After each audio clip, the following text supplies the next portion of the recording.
अस्सलाम वालेकुम students, welcome to Alham dynamic world biology second year chapter number 21 cell cycle बेटे हम लोगों ने स्टार्ट किया था और इसका एक topic karyokinesis which was the part of mitosis बेटे हम लोगों ने स्टार्ट किया था और हमने उसके पहले दो फेसेस पढ़ लिए थे। हमने प्रोफेज और मेटाफेज कंप्लीट कर लिया था बेटा। कैरियोकाइनेसिस के आज हम तीसरे फेज के ऊपर बात करेंगे बेटा, जिसका नाम है एनाफेज। सबसे पहला पॉइंट बेटा, anaphase is also known as the critical phase of the cell cycle. Anaphase को क्रिटिकल फेज कंसिडर किया जाता है।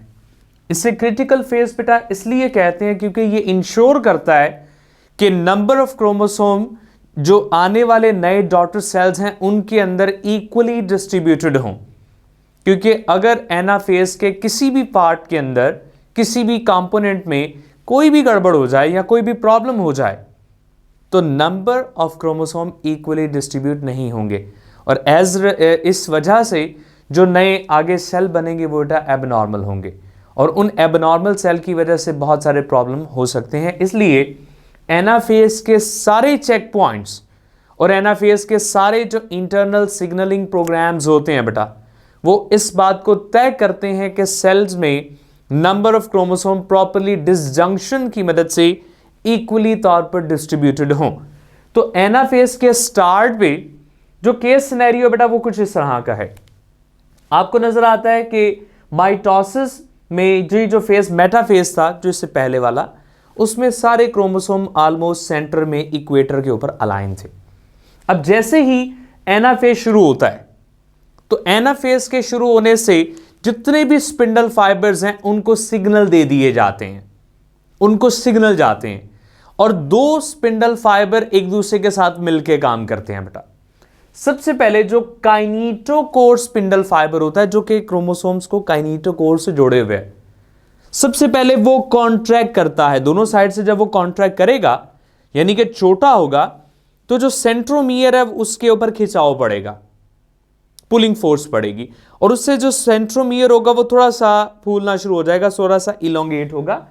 आप इन दो क्रोमोसोम्स के सेंट्रोमियर्स को जरा गौर से देखिए।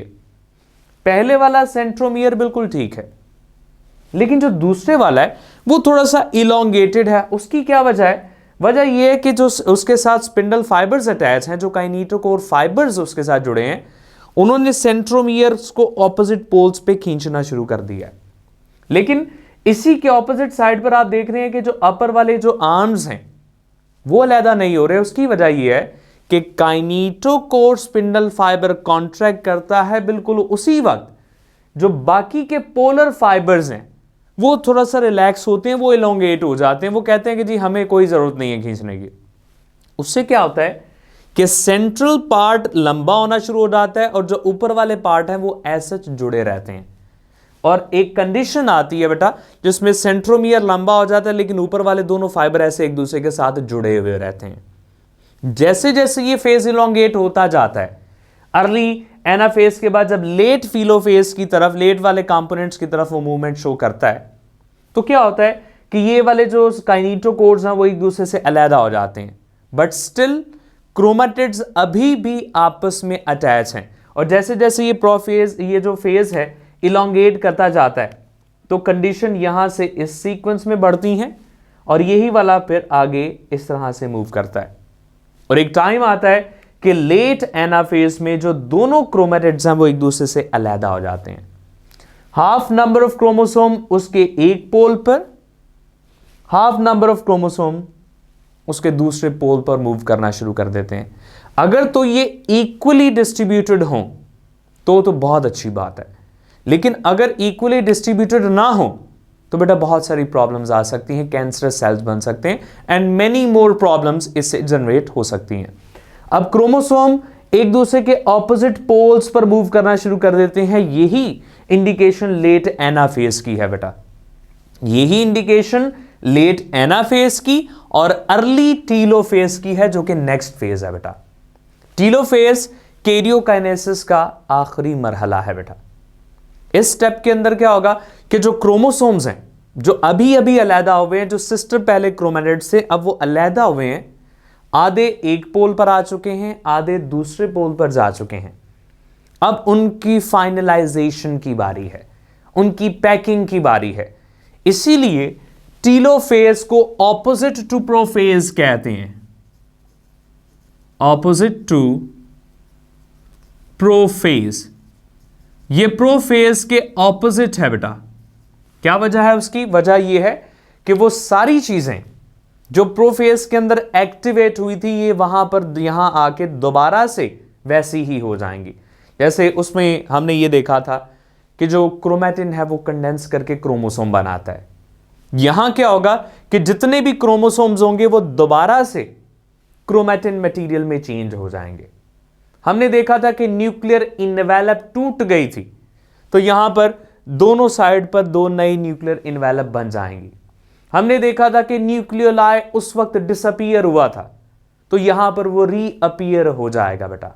हमने वहां देखा था कि जो सेंट्रियूल्स होते हैं, जो सेंट्रोसोम के पेयर्स की फॉर्म में हैं, वो ऑपोजिट पोल्स पर माइग्रेट करते हैं, तो वो दोबारा से अपनी ओरिजिनल पोजीशन न्यूक्लियर मेम्ब्रेन के ऊपर आ जाते हैं।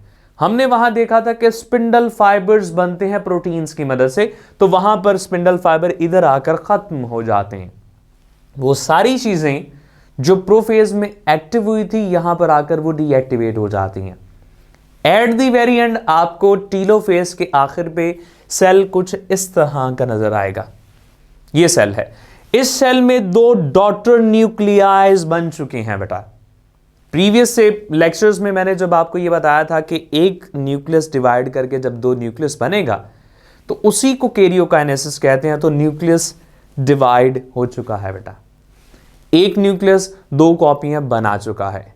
अब टीलोफेज के आखिर पर जब दो न्यूक्लियस बन जाते हैं तो यहीं से ऑनवर्ड फिर नेक्स्ट फेज स्टार्ट हो जाता है बेटा, नेक्स्ट फेज शुरू हो जाता है, और उस फेज को हम साइटोकाइनेसिस कहते हैं, जो कि माइटोसिस का दूसरा मरहला है। पहले मरहले में न्यूक्लियस डिवाइड करना था, वो कर चुका है। अब बारी है साइटोकाइनेसिस की। Cytokinesis is actually the division of cytoplasm. अब साइटोप्लाज्म के डिवाइड करने की बारी है। साइटोप्लाज्म के डिवाइड करने के सिग्नल जनरेट कहां से होते हैं? जिस वक्त लेट टीलोफेज होता है, लेट टीलोफेज का आखिरी जो टाइम चल रहा होता है, जो एस्ट्रल फाइबर्स होते हैं और टीलोफेज के जो आखिरी चेक पॉइंट्स होते हैं, ये सिग्नल जनरेट करते हैं कि जी अब साइटोकाइनेसिस हो जानी चाहिए। साइटोकाइनेसिस प्लांट्स में और एनिमल्स में डिफरेंट होती है बेटा। वैसे आपको मैंने ये बात कही थी कि वैसे तो माइटोसिस प्लांट और एनिमल्स में ज्यादा डिफरेंट नहीं है, लेकिन कुछ मेजर स्टेप्स पे आके वो डिफरेंट होती है, और वो मेजर स्टेप अब आपको बताने लगा हूं। एनिमल्स में और प्लांट्स में एक डिफरेंस उनकी मेम्ब्रेन्स की वजह से है।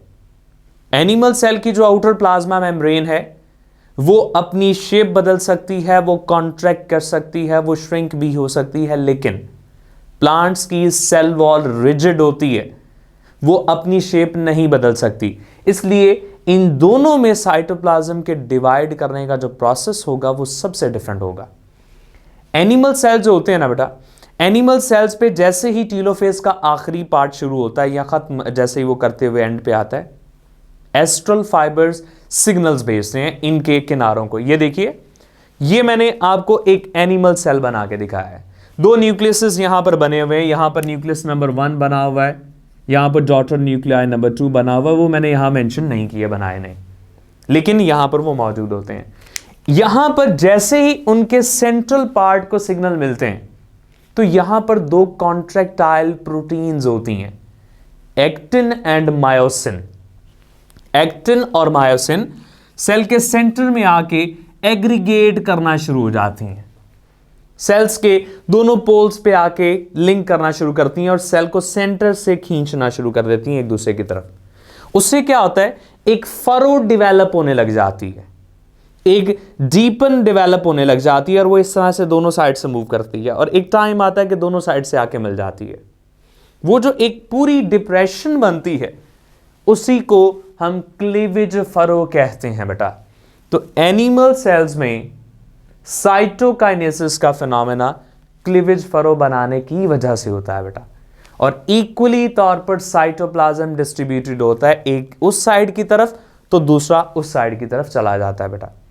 चूंकि माइटोसिस बिल्कुल नॉर्मल हुई है, दो सेल जो यहां पर बने हैं ये जिस भी जगह पर होंगे, चाहे एपिथेलियल है, चाहे कोई इंटरनल ऑर्गन का पार्ट है या कहीं पर भी है, तो ये जो बनने वाले सेल हैं ये अपने आबाई सेल जैसे ही होंगे। इसलिए अगर इसकी लोकेशन एक टिश्यू लेयर के अंदर है तो ये लेयर में अपने आप को बिल्कुल सही एडजस्ट कर लेंगे, कोई मसला नहीं होगा।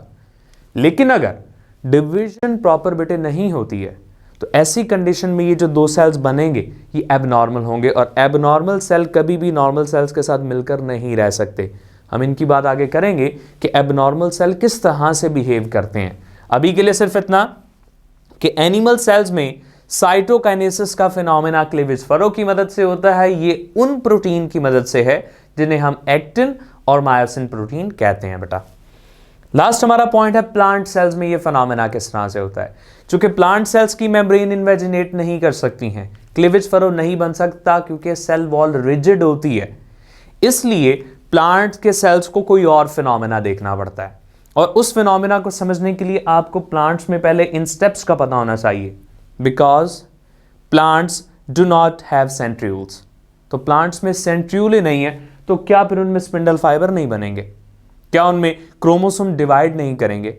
उनमें सेंट्रियूल्स तो मौजूद नहीं है, ये बात तो तय है, लेकिन उनके पास ऐसे यूनिट्स, ऐसे रीजन और ऐसे कंपोनेंट मौजूद होते हैं बेटा जो एज ए सेंट्रियूल के तौर पे काम करते हैं, क्योंकि सेंट्रियूल्स ने ट्यूबुलिन प्रोटीन्स को ही जोड़कर स्पिंडल फाइबर बनाने हैं।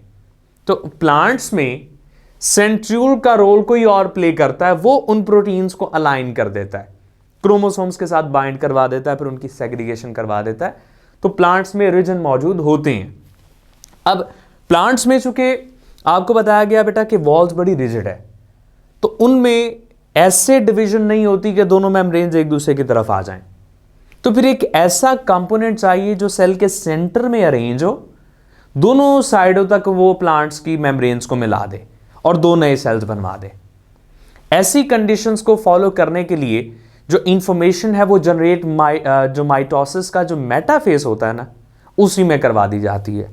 मेटाफेज के अंदर जो माइटोसिस का तीसरा फेज है, जो माइटोसिस के अंदर आने वाला एक इंपॉर्टेंट फिनोमेना बेटा, उस सीक्वेंस के अंदर क्या होता है कि गोल्जी ऑपरेटर्स को सिग्नल दिए जाते हैं जिससे वो गोल्जी वेसिकल्स बनाते हैं, और गोल्जी वेसिकल्स सेल के सेंटर में आकर जुड़ना शुरू हो जाते हैं और एक प्लेट बन जाती है जिसे फ्रेगमोप्लास्ट कहते हैं बेटा। फ्रेगमोप्लास्ट दोनों साइड से एक दूसरे के साथ आकर कंबाइन हो जाती है, दोनों साइड से वो मिल जाती है। इससे क्या होता है कि ये जो फ्रेगमोप्लास्ट की ये जो मेम्ब्रेन है, ये जो इस साइड वाले प्लांट्स के पास सेल के पास होगी और एक इस वाले पार्ट के पास होगी, ये एज अ प्लाज्मा मेम्ब्रेन के तौर पे बिहेव करेगी। एक आखिरी चीज बेटा, फ्रेगमोप्लास्ट नए प्लांट सेल्स को बनाने में रोल प्ले करती है। उसी वक्त इसी फ्रेगमोप्लास्ट की जो गोल्जी वेसिकल्स हैं, इनके पास नई मेम्ब्रेन, नई सेल वॉल को बनाने की प्रॉपर्टी होती है। इन्होंने अपने पास कुछ प्रिकर्सर्स रखे होते हैं जो नई सेल वॉल को बनाने में हेल्प करता है। उन प्रिकर्सर्स में से एक सेलुलोज है तो दूसरा बेटे पेक्टिन है। तो पेक्टिन और सेलुलोज से ये नई सेल वॉल बनाते हैं। ये यहां से अलग होकर नए दो सेल भी बन सकते हैं या फिर एक दूसरे के साथ अटैच्ड फॉर्म में ही रह सकते हैं, जैसा कि प्लांट्स में होता है। तो प्लांट के सेल एक दूसरे के साथ अटैच्ड वे में ही रहते हैं बेटा। तो यही था हमारा आज का टॉपिक बेटे, जिसमें हमने ये देखा कि माइटोसिस के कैरियोकाइनेसिस के लास्ट जो दो फेजेस हैं, एनाफेज और टीलोफेज, किस तरह से होते हैं, और साइटोकाइनेसिस का फिनोमेना एनिमल्स में और प्लांट्स में किस तरह से डिफरेंट होता है बेटा। मैं उम्मीद कर रहा हूं कि आपको ये बात समझ आ गई है बेटा। हम इंशाल्लाह नेक्स्ट लेक्चर के अंदर इसकी माइटोसिस की सिग्निफिकेंस पढ़ेंगे और किसी तरह के जो एरर यहाँ पर पाए जाते हैं उनके बारे में बात करेंगे।